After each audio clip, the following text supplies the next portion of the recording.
This is a big win for President Trump because he has been railing against the so-called nationwide injunctions. This is the power of a single judge to block an executive order for the entire country. And this case came up as a result of multiple challenges to his effort to limit birthright citizenship through an executive order. Washington, D.C. is absolutely erupting right now as Congress is demanding Trump's resignation.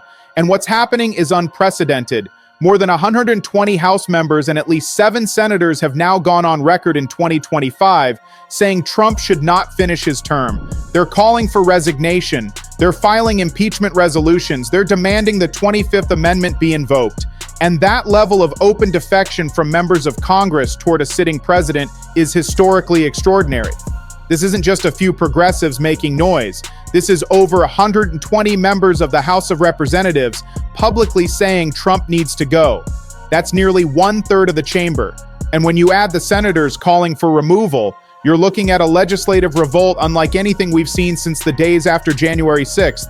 I'm going to walk you through exactly what's happening on Capitol Hill, why this crisis is exploding right now, and what it means for the rest of Trump's presidency. But real quick, before we get into this, let's be honest. You can't really trust mainstream media anymore. That's why we built John Brown's show to bring you real stories, real context, and no corporate spin. If you want to stay ahead of the headlines, join our free newsletter. We'll send the news straight to your inbox every day. Just click the link in the description to join. And if you just want to support what we're doing, join us. Be part of the community that actually cares about the truth.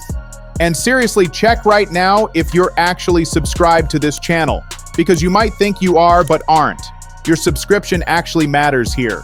All right, let's get into what's actually happening on Capitol Hill. Representative Al Green just filed House Resolution 939 on December 10th. This is his latest impeachment resolution against Trump. And the charges are serious. The resolution accuses Trump of abuse of power, of incitement of violence, of making death threats against lawmakers and federal judges. And the resolution warns that if Trump is left in office, he will continue to promote violence and engender hate and undermine our democracy. Notice that language. Continue to promote violence, engender hate, undermine democracy. That's not typical political rhetoric. That's members of Congress saying Trump is an active danger to the country, that he's threatening violence against lawmakers, that he's attacking judges, that he's destroying democratic institutions. And this isn't coming from fringe members. This is coming from sitting members of Congress who are putting their names on formal resolutions against Trump. Now let me bring the receipts on why this crisis is exploding right now. Because timing matters. The 25th Amendment talk moved from theoretical discussion to active advocacy after Trump suggested using American cities like Chicago as training grounds for the military. Think about what that statement means.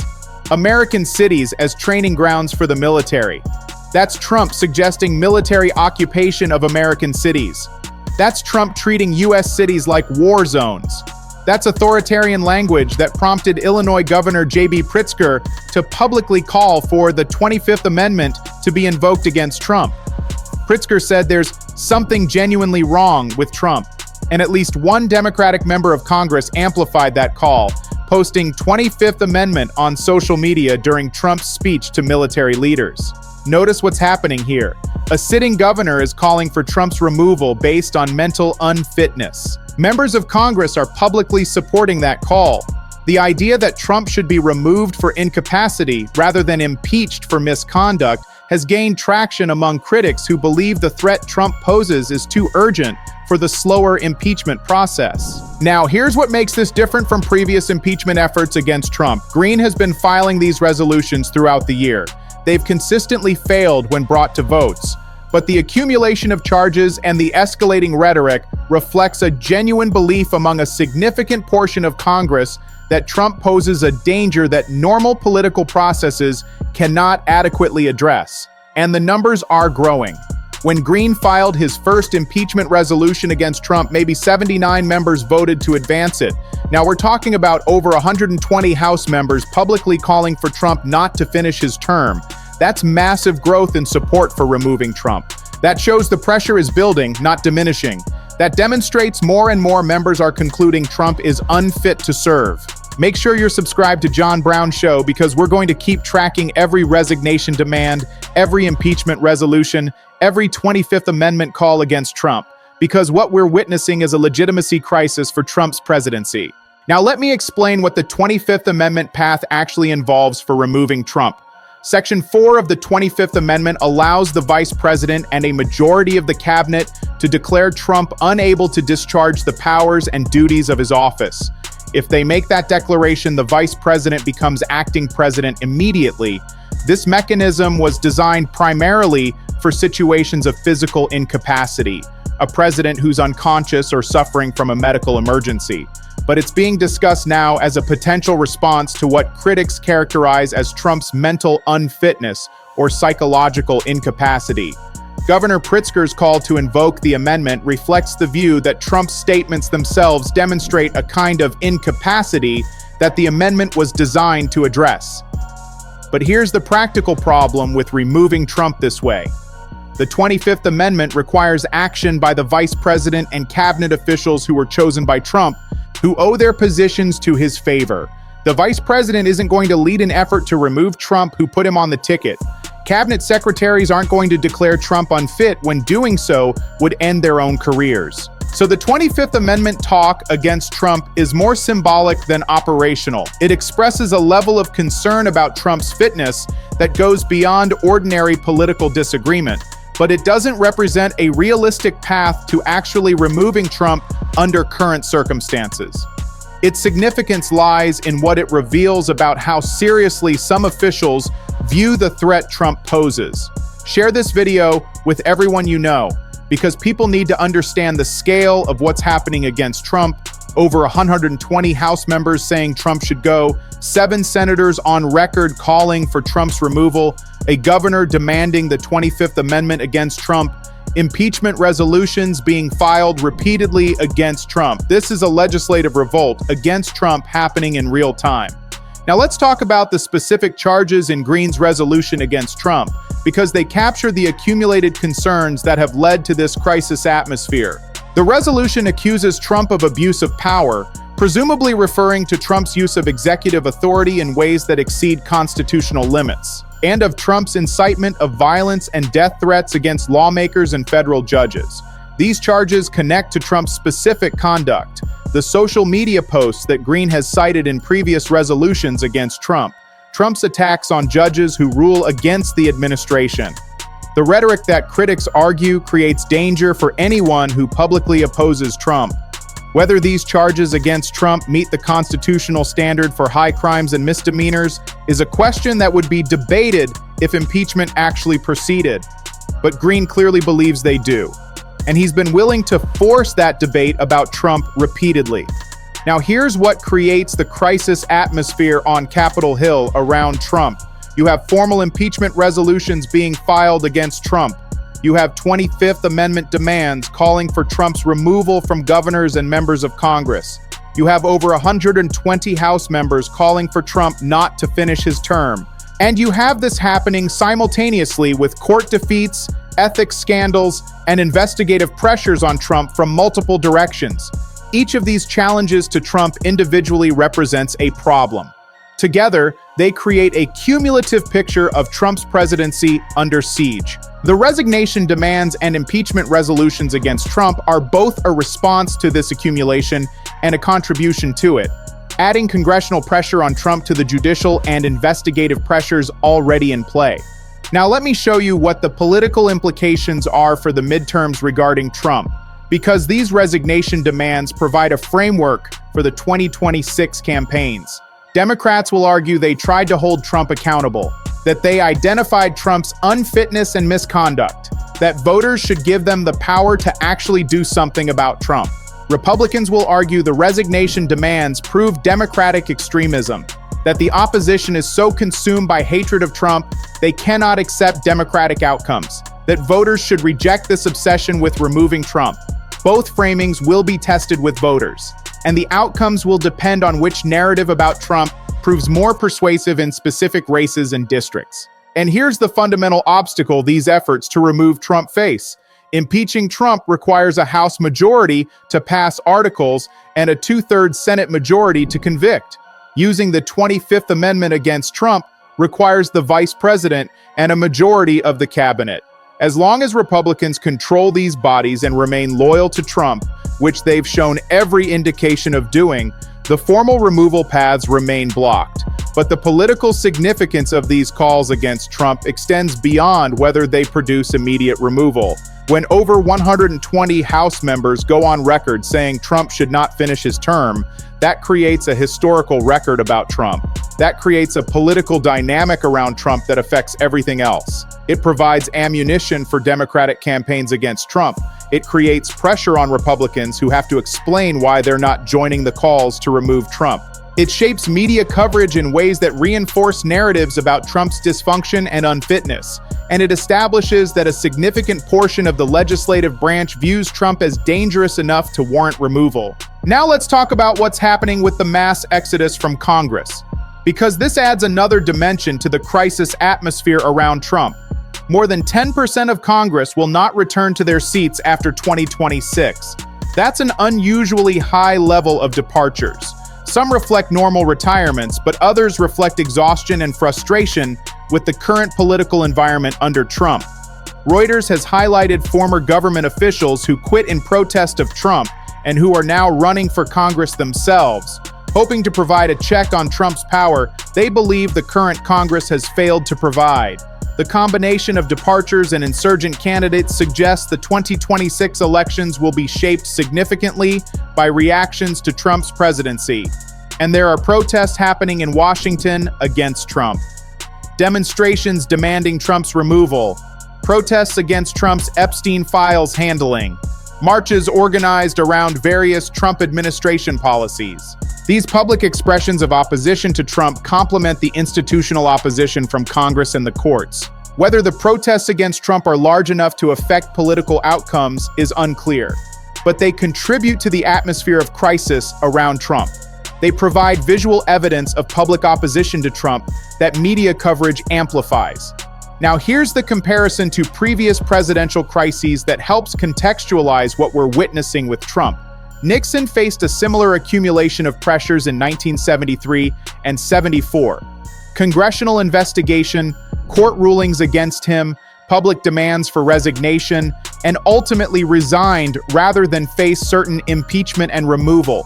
But Nixon faced a Congress where his own party eventually turned against him, and that hasn't happened yet with Trump. Clinton survived impeachment in the late 90s because Democrats remained unified in his defense. And Trump appears positioned to follow that model rather than Nixon's. The resignation demands and impeachment resolutions against Trump will continue. But without Republican breaks from Trump, they won't produce removal. Now let me explain what this means for Trump's ability to govern. Trump facing constant demands for resignation, constant impeachment resolutions, constant 25th Amendment speculation. Is Trump with political capital being consumed by defense rather than deployed for offense? The time and attention Trump spends fighting these battles is time Trump isn't spending advancing policy priorities. The political oxygen consumed by debates about removing Trump is oxygen not available for other messages. Even if Trump survives every challenge, the challenges themselves impose costs that affect what Trump can accomplish. And here's the question of whether any Republicans will break ranks from Trump and join the resignation or removal calls. So far, Republican defections from Trump have been minimal. A handful of members expressing concern without joining formal efforts to remove Trump. And party leadership has remained firmly protective of Trump. But the accumulation of scandals and court defeats and congressional pressure on Trump could eventually shift this calculation, particularly for Republicans in competitive districts who need to appeal to voters beyond Trump's base. The 2026 primaries and general elections will test whether Republican loyalty to Trump is unconditional or whether there are limits that specific circumstances can trigger. Now let's talk about the institutional implications of having over 120 House members call for Trump's removal, because this affects how Trump's presidency is perceived and how future presidents will be treated. If this level of open opposition to Trump becomes normalized, if it becomes routine for the opposition party to demand resignation throughout a president's term, the institution of the presidency may be weakened. Alternatively, if this opposition to Trump is seen as proportionate response to genuinely dangerous conduct, it may establish precedent about what behavior triggers accountability demands. The historical judgment will depend on whether Trump is seen as an aberration requiring extraordinary response, or whether the response itself is seen as the aberration. And here's what the media dynamics are doing to amplify this crisis around Trump.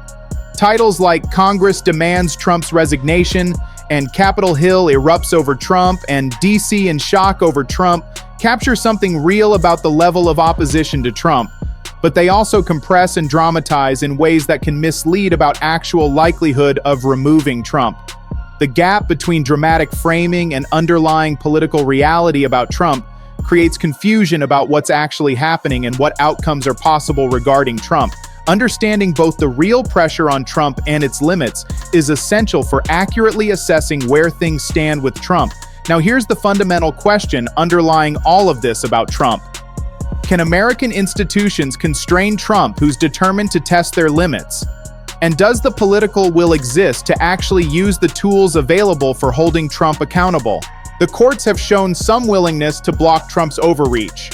Congress has generated demands and resolutions expressing opposition to Trump. Investigators have documented Trump's misconduct, but actually removing Trump, actual consequences for Trump, have proven elusive despite all these efforts. The gap between accountability mechanisms that exist on paper and accountability that can actually be achieved in practice against Trump is the defining feature of this political moment. Closing that gap against Trump would require either Republican defections or electoral changes that put Democrats in position to act against Trump. Make sure you stay subscribed because this story about Trump is developing rapidly. The resignation demands for Trump are continuing. The impeachment resolutions against Trump are accumulating. The 25th Amendment calls to remove Trump are growing louder. And all of this is creating a crisis atmosphere on Capitol Hill around Trump that's historically unprecedented for a president who's not already clearly on the way out. The bottom line is this: over 120 House members and 7 senators have gone on record saying Trump should not finish his term. Representative Al Green filed House Resolution 939, accusing Trump of abuse of power, incitement of violence, and death threats against lawmakers and judges. The resolution warns that if Trump is left in office, he will continue to promote violence and engender hate and undermine our democracy. Governor Pritzker called for the 25th Amendment to be invoked against Trump after Trump suggested using American cities as training grounds for the military. At least one member of Congress amplified that call to remove Trump publicly. The idea that Trump should be removed for incapacity rather than misconduct has gained traction among critics who believe the threat Trump poses is too urgent for slower impeachment. More than 10% of Congress is leaving after 2026, an unusually high exodus reflecting exhaustion with the current environment under Trump. Former officials who quit in protest of Trump are now running for Congress to provide a check on Trump's power. Protests are happening in Washington demanding Trump's removal, adding public pressure to institutional opposition against Trump. The fundamental obstacle to removing Trump remains Republican control of the mechanisms required for removal. Impeaching Trump needs House majority and 2/3 Senate. Using the 25th Amendment against Trump needs Vice President and cabinet majority. As long as Republicans stay loyal to Trump, formal removal paths stay blocked. But the political significance extends beyond immediately removing Trump. Over 120 members on record against Trump creates historical documentation, creates pressure on Trump affecting everything else, provides campaign ammunition for 2026 against Trump, shapes media narratives about Trump's dysfunction and unfitness, establishes that significant legislative portion views Trump as dangerous. This is a legitimacy crisis for Trump, even if removal doesn't happen. Trump is governing under congressional opposition that's historically unprecedented for someone not already on the way out. The crisis around Trump is real, even if removal is not. The resignation demands against Trump serve purposes beyond removal itself.